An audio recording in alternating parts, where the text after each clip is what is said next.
Hi, I'm Lori Atwood with Wikimama's Expert Interviews. We're here today with Heather Cohen, middle school counselor and expert on bullying and cyberbullying. Hi, Heather. Hi, Lori. Thanks for being here today. One of our users asked us to ask Heather, what do you do when your child comes home to you and tells you about an incident in school or at an activity? When do you say, oh, you can just work it out on your own? And when do you say, I've got to step in and see what else is happening? I mean, my parents were very old school. I don't remember them ever stepping in on anything. It was always like, you're a kid, you can work it out. But we all know now, especially from news stories about physical harm, that there is a line between you can work it out yourself and I need to step in and protect my child. What do you think, Heather? I think this is a really hard and difficult question to give a real answer to. Because it happens all the time.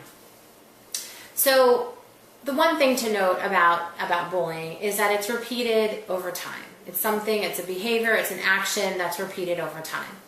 And so if your child comes home and they tell you something about what happened that day that they're unhappy about because it hurt them, was this the first time that happened? Because if it is, we probably want to keep it in the back of our minds, know that it happened, help them to maybe problem solve it. What can they do the next day at school? Talk to that person if they're comfortable, avoid that person if that's a solution. But let's just wait and see if it continues to happen.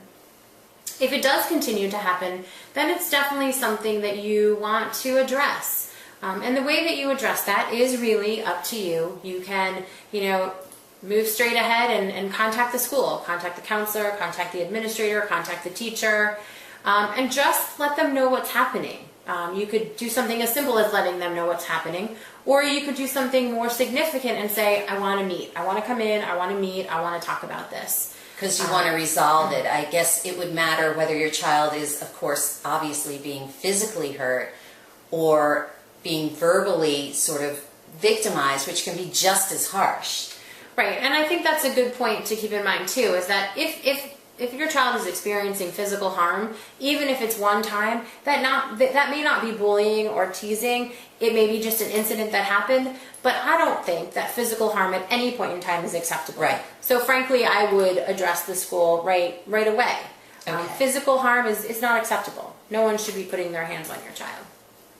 Now, what about those incidents that are kind of on the line? Like, I know as a girl, maybe it doesn't happen so much for boys, but one day you could walk into your 6th grade class and the 5 or 6 girls you spent your whole childhood with could suddenly be like, ew, we don't want to be with you at all.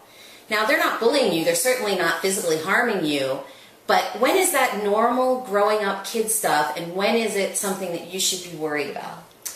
It's important to note whether this behavior is an ew, we don't want to hang out with you when it stops there, or if it's an ew, we don't want to hang out with you and we're going to do things to you to make you feel bad. Okay. Exclusion, it can be a form of bullying. And so if this is, happening and it's mean, then we do need to address that as well. But, there are transitions in schooling, and, when you're in a public school, there's a great opportunity to meet new friends between elementary and middle school. And so that's a whole new network of friends that your child has the opportunity to meet. And so maybe losing those friends from elementary school isn't as big a deal. Right. In a different situation, if your child is, in a private school or a charter school where it's K through 8 or K through 12, then we need to rely on our outside activities, to help our children to create a new friend circle. Okay. And when you're saying the difference between exclusion that's just kind of crowds realigning and exclusion that's mean, what are we looking for there? Again, we're not expecting physical harm, but what are we looking for? Is it name calling? Is it... I don't know. Sure. It definitely could be name calling. It could be, you could also be seeing some signs in your child indicating that something's going on that they haven't actually told you about yet. So you want to ask them questions and find out, you as a parent know who their friends are.